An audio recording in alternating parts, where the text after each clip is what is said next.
عدالتی محاذ پر ناکامی کے بعد حکومت کا یو ٹرن۔ وزیر قانون نے قومی اسمبلی میں کہا کہ ہم نے عدالت کے بائیکاٹ کا فیصلہ نہیں، عدم اعتماد ظاہر کیا تھا۔ وزیر قانون نے عدالتی فیصلہ آنے سے پہلے ہی اپنا فیصلہ بھی سنا دیا۔ کہا اجلت میں فیصلہ سنایا گیا تو نہیں مانا جائے گا۔ کیس 3 کے مقابلے میں 4 کا اکثریت سے ڈسمس ہو چکا۔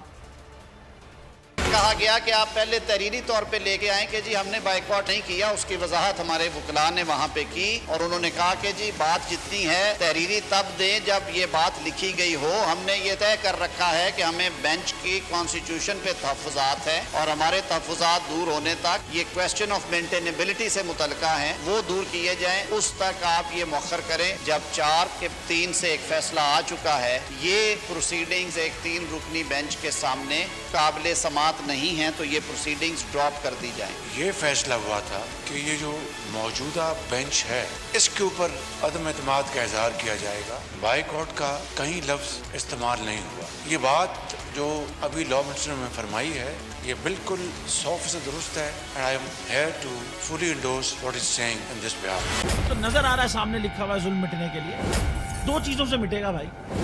ایک عدل کی کرسی پہ جو لوگ بیٹھتے ہیں نا وہ عدل کے حساب سے فیصلے کرنے لگے، دوسرا قوم نکل کھڑی ہے اس ظلم کے خلاف، تو ظلم ختم ہو جائے گا۔ یا ان دونوں میں سے کوئی ایک چیز ہو جائے یا دونوں ہو جائے۔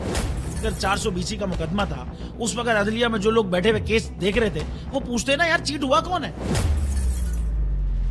جب ان کو دکھتا کوئی چیٹ نہیں ہوا کیس ختم کر دیتے۔ تو ظالم ظلم کر ہی نہیں پاتا۔ 9 ججز نے نوٹ بیفور کیا میرے کیس کو، یار 1.5 سال چلا۔ شخصی ضمانت کا کیس، سیم کیس اسلام آباد میں کر دیا۔ ایک ہی الزام پہ 2 کیس ہو نہیں سکتے بھائی۔ مطلب 60 دن کا وقت ہوتا ہے، 102 دن کے بعد میں جیت گیا، کیس بری ہو گیا، 102 دن کے بعد اپیل فائل کی، ایکسپٹ کر لی۔ نہیں کرتے نا ایکسپٹ، ختم ہو جاتا نا ظلم یار۔ بھری عدالت میں مجھے بری کر دیا، پھر پتہ نہیں کیا ہوا 2.5 گھنٹے بعد کا نوٹ بیفور، میں نہیں سنتا یہ کیس، کھڑے رہتے اپنے فیصلے پہ، مٹ جاتا ظلم۔ اللہ تعالیٰ نے بٹھایا اس ان کرسیوں پہ ان کو، یار یہ اللہ تعالیٰ کی طرف سے فیصلے کرنے ہیں۔ تو یا تو یہ فیصلے آئیں گے ظلم مٹ جائے گا یا قوم کھڑی ہو جائے گی ظلم کے خلاف۔